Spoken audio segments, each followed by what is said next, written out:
Bonsoir. Alors, dans cette vidéo, nous allons voir comment reconnaître qu'un triangle est rectangle. Alors pour cela, nous allons énoncer ce qu'on appelle le théorème appelé la réciproque du théorème de Pythagore, qui dit la chose suivante, c'est que si le carré du plus grand côté d'un triangle, du plus grand côté d'un triangle est égal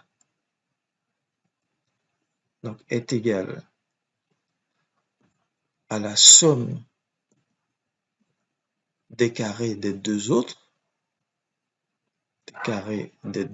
côtés, sous-entendu, les deux autres, alors le triangle est rectangle et bien entendu le plus grand côté est l'hypoténuse. Et le plus grand côté est son hypoténuse.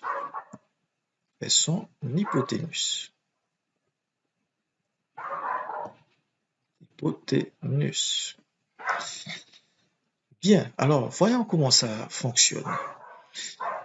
Je vous donne un exemple. Alors, premier exemple ici, je prends un triangle.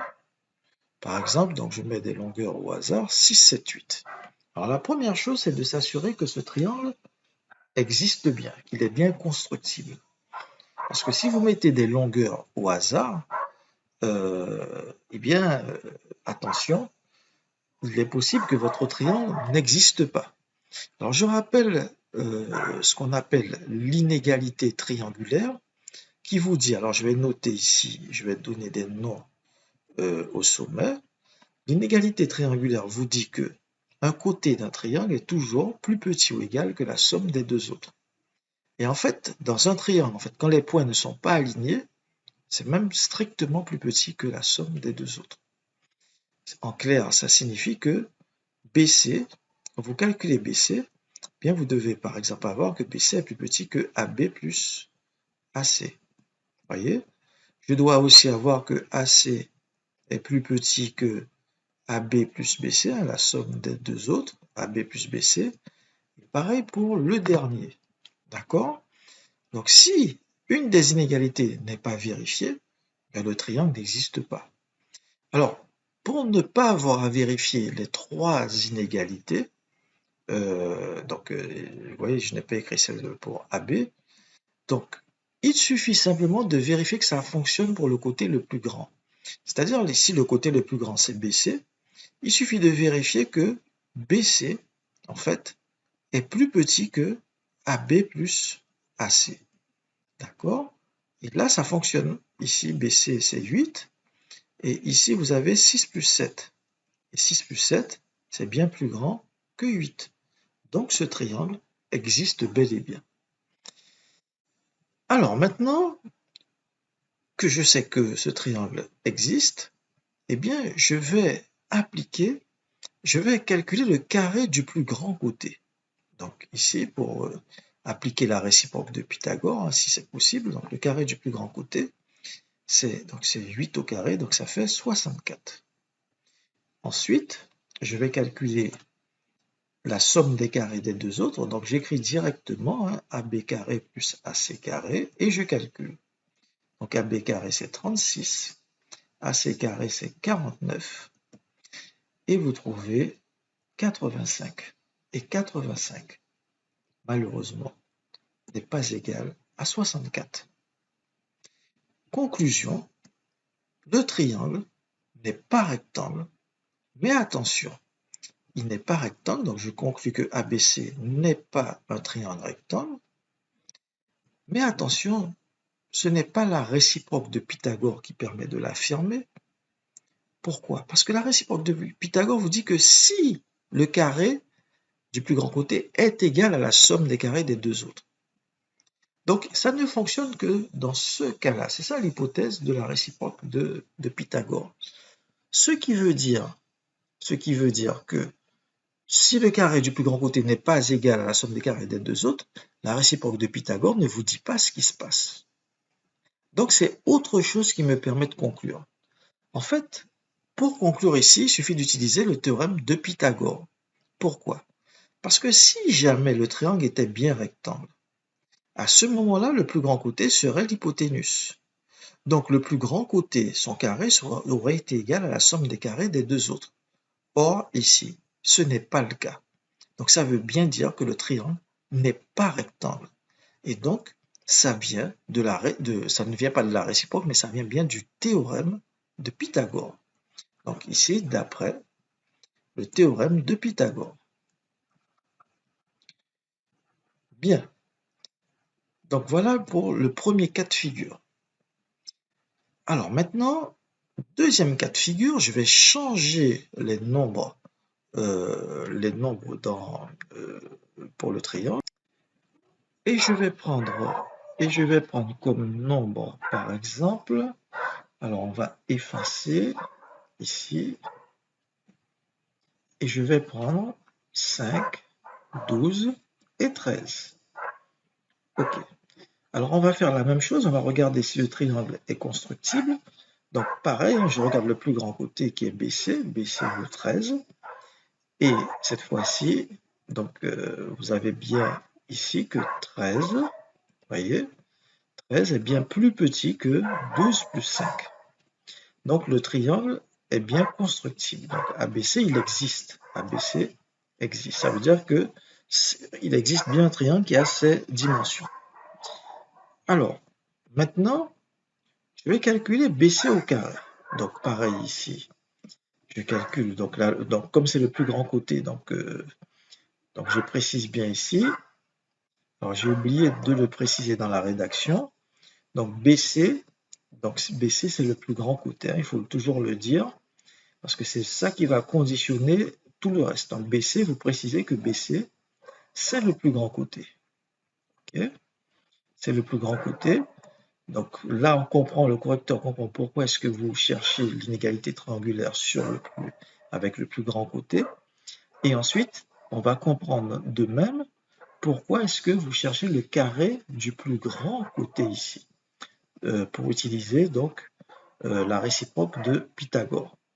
Alors, on y va. Donc cette fois-ci, donc quand je calcule, qu'est-ce qui se passe? Donc BC carré, cette fois-ci, c'est 13 au carré, c'est-à-dire 169. Ensuite, je calcule AB carré plus AC carré, et cette fois-ci, j'obtiens 5 au carré plus 12 au carré, ce qui fait 25 plus 144. Et ça, c'est égal exactement à 169. Par conséquent, et là, il faut conclure, AB carré plus AC carré, c'est égal à BC carré. Vous voyez? Donc, c'est égal à BC carré. Conclusion. Cette fois-ci, je conclus que le triangle, il est rectangle, d'accord? Il est rectangle. Okay. Il est rectangle, pourquoi? Eh bien, d'après la réciproque du théorème de Pythagore. Donc, il est rectangle d'après la réciproque du théorème de Pythagore. Voilà. Donc, nous avons vu dans cette vidéo comment faire pour montrer qu'un triangle, reconnaître qu'un triangle, déjà, est constructible, donc grâce à ce qu'on appelle l'inégalité triangulaire que je vous ai montré, et ensuite, comment savoir si ce triangle est rectangle ou pas. Alors, il me reste une dernière chose à vous montrer, c'est tout simplement vous rappeler comment on construit un triangle. Alors, déjà, on s'est assuré, on va construire ce triangle, déjà on s'est assuré qu'il était bien constructible. Et vous allez voir que, on va le construire, et vous allez voir que si jamais il n'est pas constructible, eh bien en fait, la construction que je vais vous montrer ne fonctionnera pas, tout simplement. Alors, on va regarder donc on va ouvrir une page GeoGebra pour voir comment se passe la construction. Alors, je veux construire un triangle dont les dimensions sont 5, 12 et 13. Alors, pour cela, je pars d'un côté, n'importe lequel du triangle. Donc, je commence par dessiner un côté, par exemple, qui va faire 12 cm. D'accord? Donc, pour ça, alors je vais tout simplement dessiner Alors, si vous avez une règle, donc vous dessinez bien sûr un segment de 12 cm. Sur GeoGebra, c'est pas tout à fait pareil, j'ai pas de règle. Donc moi, ce que je vais faire comme astuce, je vais tout simplement prendre un cercle de rayon 12 cm et je vais tracer un rayon du cercle. Comme ça, j'aurai bien un segment de 12 cm, tout simplement. Donc ici, cercle centre rayon. Et là, il me demande la valeur du rayon, donc 12 ici. Et donc ici, vous voyez ici, donc je vais prendre un point sur le cercle. Comme le rayon vaut 12 cm, eh bien, en traçant ici AB, j'obtiens bien un segment de 12 cm. Et ensuite, je rends le cercle invisible. Alors maintenant, il me suffit de construire les côtés qui ont pour longueur 5 et 13. Alors, 5 cm, je vais faire la même chose. Donc maintenant que vous avez construit votre segment avec votre règle, là, par contre, il faut prendre le compas. Alors, le compas, vous allez tracer donc un cercle. On va tracer un cercle de rayon 5 cm. Donc, un cercle de rayon 5 cm à partir, par exemple, du point A. Donc, ici, 5 cm. Voilà. Donc, 5. Mon premier cercle. Ici, un cercle de rayon 13 cm. 13 cm. Le deuxième. Du coup, le point qui est ici, vous voyez, donc en fait, il y en a deux, hein, deux qui sont créés. Donc, avec votre compas, vous tracez deux arcs de cercle. Et donc, vous choisissez, donc vous tracez, vous n'êtes pas obligé de tracer les deux cercles, hein, vous tracez simplement deux arcs de cercle et donc vous allez construire un point. Mais vous pouvez tracer les deux arcs de cercle en haut ou en bas. Au choix, vous aurez ce point-là ou celui-là. Alors, vous voyez ce point qui est ici, comme c'est le rayon, vous voyez, de ce cercle-là, donc AC mesure 5 cm. D'accord? Donc cette longueur, c'est forcément 5 cm. Et cette longueur, qui est le rayon du second cercle, mesure nécessairement 13 cm. Donc là, je fais l'autre segment, et là, vous avez bien 13 cm. Il suffit de regarder, vous voyez là, c'est petit h, hein, la longueur petit h, c'est 13, petit g, c'est 5. Et qu'est-ce que vous constatez sur ce triangle? Eh bien que le plus grand côté qui fait 13 cm, comme on l'a démontré tout à l'heure, eh bien c'est bien l'hypoténuse d'un triangle rectangle. Et le triangle rectangle, puisque BC c'est l'hypoténuse, donc le triangle rectangle, ben, l'angle droit, il est forcément en A. Alors je vérifie l'angle quand même, pour vous montrer. Donc ici, voilà, on va vérifier qu'on a bien un angle droit.